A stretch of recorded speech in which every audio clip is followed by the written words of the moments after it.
কমিশনের নিয়মের গেরোয়ে মনোনয়ন প্রত্যাহারের যে আবেদন, সেই আবেদনের পরিপ্রেক্ষিতে কোচবিহারে মনোনয়ন প্রত্যাহারের আবেদন কংগ্রেস প্রার্থীর।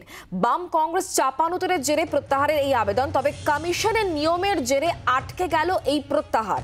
আমরা এই বিষয় নিয়ে আরো জেনে নেব। সুতপা এই মুহূর্তে আমাদের সঙ্গে রয়েছেন, আমাদের প্রতিনিধি টেলিফোন লাইনে। সুতপা, কি হয়েছে ঠিক?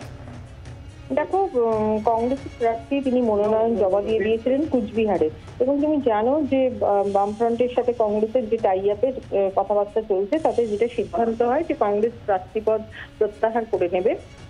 সেই মতো কংগ্রেস প্রার্থী তিনি মনোনয়নপত্র প্রত্যাহার করতে যান, কিন্তু দেখা যায় যে আজকে যেহেতু মনোনয়ন জমা দেওয়ার লাস্ট ডেট ছিল, প্রত্যাহারের লাস্ট দিন ছিল, তার ফলে সময়সীমা পেরিয়ে গেছে এবং সেক্ষেত্রে কমিশনের যে নিয়ম, সেই নিয়ম অনুযায়ী আজকে তার পক্ষে আর প্রত্যাহার করা সম্ভব হলো না। অর্থাৎ কংগ্রেস প্রার্থী আর মনোনয়ন কিন্তু রয়েই গেল কুচবিহারে। দলীয়ভাবে সিদ্ধান্ত নেওয়া সত্ত্বেও কমিশনের নিয়মের জন্য তিনি তার প্রার্থীপদ প্রত্যাহার করতে পারলেন না। বাংলার আওয়াজ, বাঙালির আবেগ, জি 24 ঘন্টা।